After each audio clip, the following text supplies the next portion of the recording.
आपला IMP question number 2.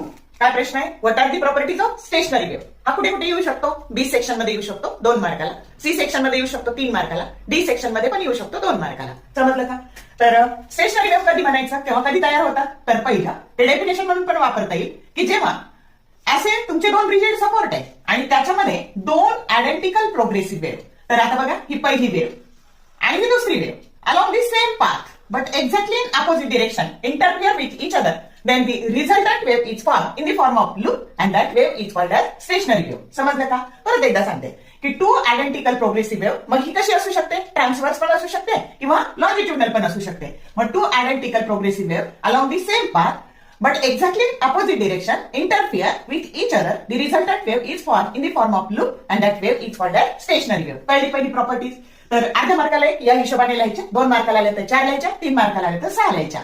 मग आता इथं असे काही पॉइंट आहेत की ज्या ठिकाणी तुमचं डिस्प्लेसमेंट हे 0 आहे. मग there are some point where displacement is 0, they are called as node. त्यांना काय म्हणायचं? नोड असं म्हणायचं.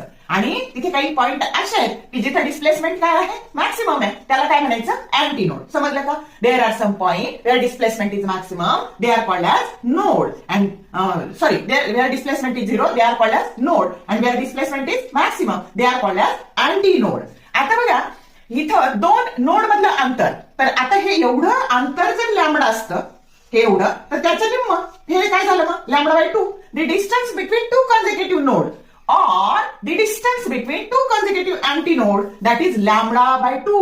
बघा, 2 नोड मधलं अंतर किंवा 2 अँटीनोड मधलं अंतर हे काय असतं? तर ते लॅम्बडा बाय 2 असतं. अलग लक्षात, इथं कॉन्झिक्युटिव्ह शब्द खूप महत्वाचा आहे, कारण शेजारचे 2. आणि मग हे जर लॅम्बडा बाय 2, तर त्याच्या निम्म नोड आणि अँटीनोड ह्या लॅम्बडा बाय 2 च्या पण हाफ म्हणजे लॅम्बडा बाय 4. तर distance between node and its adjacent antinode that is equal to lambda by 4. त्याच्यानंतर ही जी वेव्ह आहे ना, ही स्टँडिंग वेव्ह आहे. ही पुढेही जात नाही, मागे येत नाही, आणि म्हणून हिची रिझल्टंट व्हेलॉसिटी काय असते? 0 असते. Stationery wave is also called as A standing wave. Resultant velocity is 0. मग हिची जर रिझल्टंट व्हेलॉसिटी 0 असेल तर एनर्जी ट्रान्सफर करेल का? नाही. वेव्हचं काम काय असतं? एनर्जी ट्रान्सफर करणं. पण ही वेव्ह एनर्जी ट्रान्सफर करत नाही, आणि म्हणून this wave do not transfer energy in the medium. No energy transfer. समजले का? 6 पॉईंट पाहिले, कुठेही विचारू द्या, आपल्याला उत्तर लिहिता येईल. समजलं? कमी वेळात अभ्यास होण्याकरता स्टेट बोर्डच्या परीक्षेसाठी हे व्हिडिओ बनवले. आवडले लाईक करा, शेअर करा, कमेंट करा. For more useful tips and tricks keep watching Kings of physics. Thank you very much.